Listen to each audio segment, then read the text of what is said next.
Señores diputados, van a tener 2 minutos para responderlas. La primera pregunta para Mario Peceni. ¿Se encuentra? De la diputada Brenda Austin. ¿Podría usted aclarar qué quiso decir con que la ley no viene a romper un equilibrio o que la ley no es un equilibrio? ¿Qué opina de las cifras que se mencionan?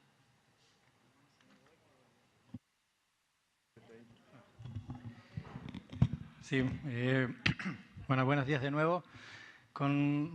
A veces se piensa que cuando se está por legislar para despenalizar o legalizar el aborto, es algo que viene a romper algo que venía funcionando, que introduce una cuña en un equilibrio social, en un equilibrio político. Y como hemos escuchado toda esta mañana, como dicen las cifras de nuestro país, la ilegalidad del aborto lo que hace es producir un estado de vulnerabilidad a las mujeres que interrumpen embarazos. Es decir, está produciendo activamente sufrimiento, está produciendo activamente daño, está matando a las mujeres que mueren por abortos clandestinos que resultan ser inseguros.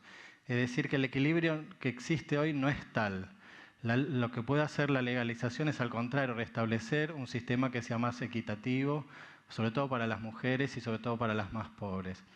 Hoy, cuando escuchaba a quien me precedió en el uso de la palabra, hablando del mito de los 500.000 abortos clandestinos en este país, yo le pregunto cuál sería el número razonable de abortos clandestinos. Hay un dato que provee el Ministerio de Salud de la Nación a través de su Dirección de Estadísticas e Información en Salud, que es el de aproximadamente para este año 50.000 egresos hospitalarios por complicaciones de aborto. Son 50.000 mujeres que pasan al menos una noche en el hospital público por complicaciones evitables para su salud. Si fueran menos el número de abortos clandestinos que se producen en este país, no cambia nada. Estamos hablando de 50.000 mujeres que pueden quedar estériles, que pueden quedar con problemas de salud o que se pueden morir por algo que le está produciendo el Estado. Es decir, esto no es un equilibrio.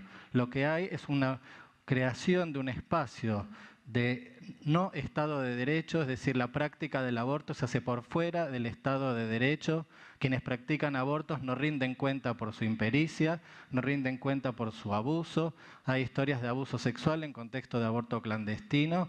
Es decir, todo esto lo sabemos y yo le pregunto acá a las colegas y a los colegas que han expuesto esta mañana, las estadísticas no cambian nada. Todos conocemos, ustedes las han escuchado, a las mujeres que dicen yo aborté, todos tenemos una mujer en la familia o nosotras mismas que hemos interrumpido un embarazo.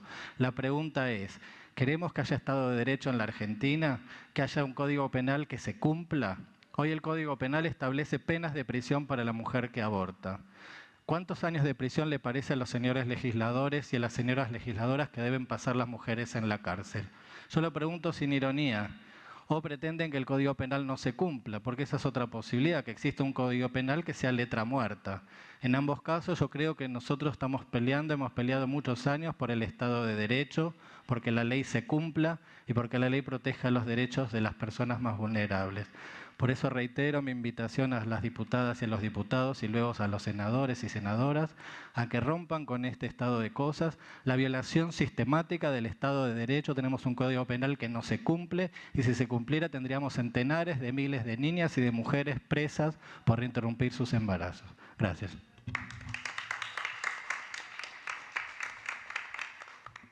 Muchas gracias. También otra pregunta para Mario Peceni, de la diputada Karina Molina. Escuché atentamente su exposición. Mencionó la muerte de mujeres. ¿Qué opina acerca de la muerte de niños por nacer en el proceso de aborto? Yo creo que hay que distinguir dos cosas. En primer lugar, la caracterización del embrión o del feto como niños por nacer es una cuestión que está sometida a discusión. Pero convengamos, por el ejercicio simplemente intelectual de pensarlos como niños por nacer, nosotros estamos de acuerdo acá. Yo voy a recurrir a un filósofo del derecho norteamericano que es Ronald Dworkin, que dice lo siguiente: nadie de los que estamos aquí, él no pensaba por supuesto en nosotros, pero pensaba en la comunidad norteamericana, estaría de acuerdo con que un embarazo puede ser interrumpido sin ningún motivo en cualquier momento de la gestación. Pero también dice Dworkin, ninguno de los que estamos aquí, él pensaba por supuesto para otro contexto, estaría de acuerdo que interrumpir un embarazo al inicio de la gestación por una causa válida es lo mismo a un homicidio. De hecho, las propias penas que prevé nuestro Código Penal no lo establecen de esa manera. Y de hecho, las prácticas de nuestras mujeres argentinas desde hace al menos un siglo tampoco lo piensan de esa manera. Porque si nosotros vemos los datos de cantidad de hijos por mujer que tienen al final de la vida reproductiva de hace por lo menos 70 años, las mujeres de este país, o sea, nuestras madres y nuestras abuelas, han regulado la fecundidad, incluyendo la interrupción del embarazo. Es decir, en la práctica de las personas y en la letra del código no pensamos en que el aborto es equivalente al homicidio de un nacido. Entonces, dicho todo esto, ¿qué quiero decir? Tenemos que pensar entonces entre el aborto por cualquier motivo y en cualquier momento de la gestación. La interrupción del embarazo al inicio de la gestación por razones válidas. Bueno, este Parlamento tiene que discutir cuáles son esos plazos y cuáles son esos motivos. Porque las personas lo hacen todo el tiempo. Pensar que una mujer interrumpe un embarazo de manera liviana o sin ninguna razón es falso. Pregúntenle a la mujer que tienen al lado. Le pregunto a la legisladora que piense en su propia vida y de la de sus seres queridos. Es decir, nosotros tenemos que pensar sobre la gente real que existe. Las personas que interrumpen embarazo no lo hacen de manera liviana, es porque tienen razones. Y la pregunta que yo les hago a los legisladores y a las legisladoras es, ¿quiénes son, desde qué lugar uno va a decirle a una mujer que las razones que ella considera válidas para interrumpir un embarazo no son válidas? Es decir, y lo peor de todo, y con esto termino, es, aún considerando, y vuelvo a la pregunta, que estamos frente a un niño por nacer, la pregunta es, ¿la cárcel, la amenaza de cárcel, disminuye la decisión de las mujeres a abortar? No es verdad. Es decir, no... Bueno, repito, entonces, pensar...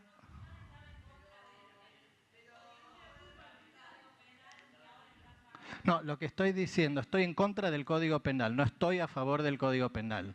Estoy diciendo que aún el Código Penal que en 1921 estableció la pena de prisión para las mujeres que abortan, no establece las mismas penas para la mujer que aborta que para la persona que comete un homicidio. Eso todos nosotros lo sabemos. Lo que estoy diciendo es que aún dicho esto, aún pensando que estamos hablando de la interrupción de una vida, la cárcel, la pregunta que le hago a los legisladores es si la amenaza de cárcel resuelve el problema de todas las historias que hemos escuchado hoy. Y por último, con esto sí termino, las historias que hemos escuchado de maternidades queridas, de maternidades deseadas, de maternidades luchadas, de esos hijos y esas hijas que han costado para mucha gente mucho esfuerzo y mucho amor para poder sostener. Comparar la maternidad querida con la maternidad forzada, me parece que eso tampoco responde a las historias de cada una de las mujeres argentinas. Muchas gracias. Una pregunta para el doctor Héctor Di Mónaco. ¿Se encuentra? De la diputada Araceli Ferreira.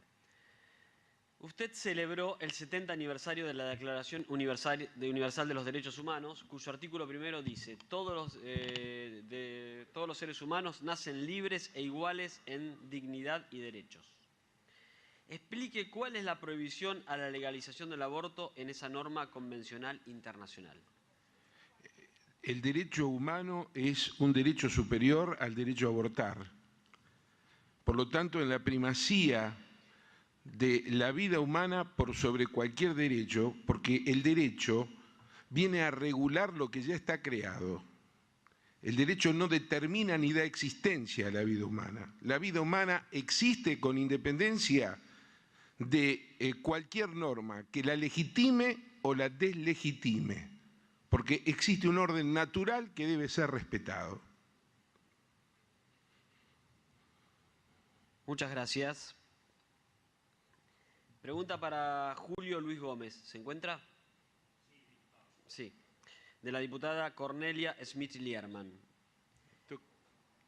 ¿Cree usted que es lo que ha calificado como drama del aborto se resuelve con medidas como las que ha señalado? ¿Las medidas actuales que están en el Código Civil y Comercial no le parecen suficientes? veo que hay dos puntos de la pregunta que usted me dirige, señor diputado, y le agradezco, por supuesto. Aprovecho también, usted no estaba presente hoy al final de mi exposición, o al principio, no recuerdo, para agradecerle y tenderle la mano por la invitación de la Honorable Cámara de Diputados de la Nación. La primera, no, jamás creería que con esas modestísimas propuestas, el texto dice, estos 5 minutos que tratamos de medirlo y que fuera así, hubo que densificar las palabras, la exposición, dice contribuirían, en ningún modo creemos que resuelven integralmente. Por ahí está el plan de el proyecto o anteproyecto, no tengo gimnasia legislativa como para caracterizarlo exactamente y con precisión. Está allí el proyecto de la Red Federal de Familias y tantos otros que pueden surgir de la creatividad que esperamos de los señores diputados y diputadas. O sea que son apenas unas mínimas gotas en un mar de un conflicto dramático que se nos presenta, que es real y que nos amenaza.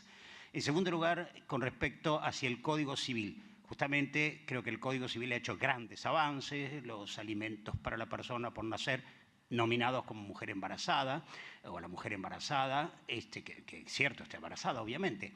Qué gran reconocimiento del Código Civil y Comercial de que ahí tenemos ya una persona con semejante derecho, reclamar, porque el alimento es la vida, no es solamente el comer, ¿no? Por cierto.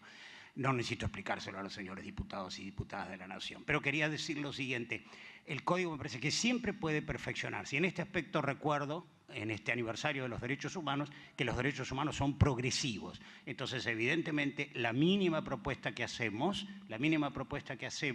lógicamente que tiende a perfeccionar un instrumento que tiene una serie de puntos absolutamente válidos. Muchas gracias, señor diputado. Muchas gracias. Y gracias por el agradecimiento que lo hemos hecho a cada uno de los expositores y realmente gracias a ustedes por ilustrarnos en todas estas jornadas. Una pregunta de la diputada de Ponti para Lucila Schwark.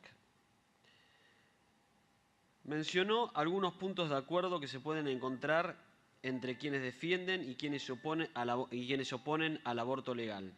¿Qué otros puntos de acuerdo podría mencionar? Y además, ¿podría desarrollar la noción de educación sexual integral no vinculada a lo biológico? Hola, gracias. En primer lugar, quiero destacar, los dos puntos van de la mano. Celebro y me pone muy feliz que estemos todos y todas hablando de educación sexual integral y acceso a métodos anticonceptivos. Hasta hace menos de un año parecía que no estábamos de acuerdo. Así que me parece que esa es una buena base para partir de ahí. Quienes trabajamos en educación sexual integral hace muchos años entendemos una concepción no biológica de la sexualidad, de la educación de las relaciones entre las personas. Entonces entendemos por un lado que dar talleres o clases sobre métodos anticonceptivos solamente no es la mirada que tenemos en la educación sexual integral. Por un lado, porque las chicas y chicos y adolescentes no van a acceder a cuidarse seriamente, como pensamos la anticoncepción, si no tienen una mirada crítica del placer, del empoderamiento de las relaciones entre los géneros. Imagínense un adolescente con un varón que no quiere usar un preservativo, si no trabaja a partir de la educación en esa relación de poder, en que puede negociar ese uso, en que ella también puede usar esos métodos anticonceptivos y apropiarse, probablemente no pueda negociar el uso del preservativo. Además del tema de la educación sexual integral, hay una mirada que tiene que ver con lo no biologicista y con el placer en sentido amplio, que, aunque le llame la atención, fomenta la autonomía y hay estudios que dicen que incluso retrasa el inicio de las relaciones sexuales. Incluso si lo miramos desde una mirada conservadora que no es la nuestra, creo que podríamos ponernos de acuerdo en que lo que ustedes llaman ideología en el género, desde algún lugar nos conviene a todos y todas. Y además hay algo que prácticamente no se menciona en este recinto y es que hay un discurso muy utilizado de quienes están en contra del aborto de bueno, que lo ven a una opción. Nosotras consideramos que eso es falaz porque no es fácil gestar y mucho menos dar una adopción en este país, pero sí estamos de acuerdo en que las leyes de adopción no funcionan, que tienen que modificarse, que tienen que mejorarse y que hay muchísimas personas que podrían querer dar una adopción, así como hay muchísimas personas que podrían querer adoptar niños y niñas. En eso estamos completamente de acuerdo. Gracias, Lucila. La última pregunta de esta primera parte de la jornada, de la diputada Brenda Austin. Usted afirmó que la ley que penaliza el aborto... perdón, es para el doctor Carlos Lista. ¿Se encuentra? Sí.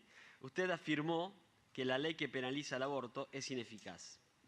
¿qué relación, ¿qué relación ve entre la penalización o legalización del aborto y la práctica del aborto?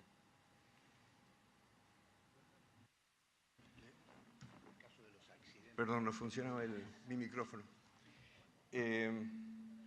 Bueno, para ser breve, porque no quiero superponerme a algunas respuestas ya dadas, es que si nosotros analizamos datos comparativamente entre los países que penalizan y despenalizan, podríamos concluir, sin temor a muchos errores, de que las mujeres abortan aun cuando la ley se los prohíbe y que allí cuando se despenaliza el aborto no lo hacen necesariamente más, especialmente si se acompaña de políticas que estén en favor de la prevención de embarazos no deseados, de paternidad responsable, etc. Eso ya se ha hablado. En muchas de las presentaciones, bueno, no solamente de hoy, sino de de sesiones anteriores, yo creo que hay una veo que hay una especie de confusión entre lo que es la ley y lo que es la práctica del aborto. La ley que penalice la práctica del aborto, porque muchas de las consecuencias negativas que se atribuyen tanto sobre la salud de la mujer y sobre el feto, parecería que se atribuyen a la legalización del aborto.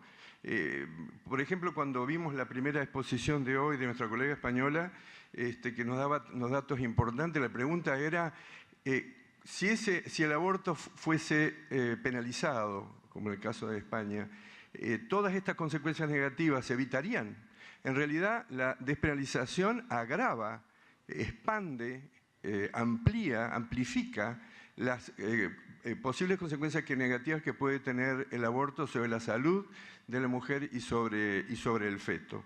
Por lo tanto, la despenalización del aborto, la legalización del aborto, desde mi punto de vista al menos, aparece como una condición necesaria, pero no suficiente, para que, y en eso creo que hay acuerdo, es uno de los acuerdos que creo que tenemos todos, para que haya menos embarazos no deseados, para que haya menos abortos con consecuencias negativas para la salud de la mujer y sobre todo para que cuando se realice el aborto sea de manera segura para la mujer. Por eso diríamos, estas son relaciones que, respondiendo a una pregunta brevemente, estas son relaciones que veo entre la legalización en la práctica o la ilegalización en la práctica y en las opiniones de quienes se oponen a la legalización. Muchísimas gracias. Muchísimas gracias. Hemos finalizado las preguntas. Realmente vuelvo a agradecerles a todos los expositores y por supuesto también a todas las diputadas y los diputados aquí presentes.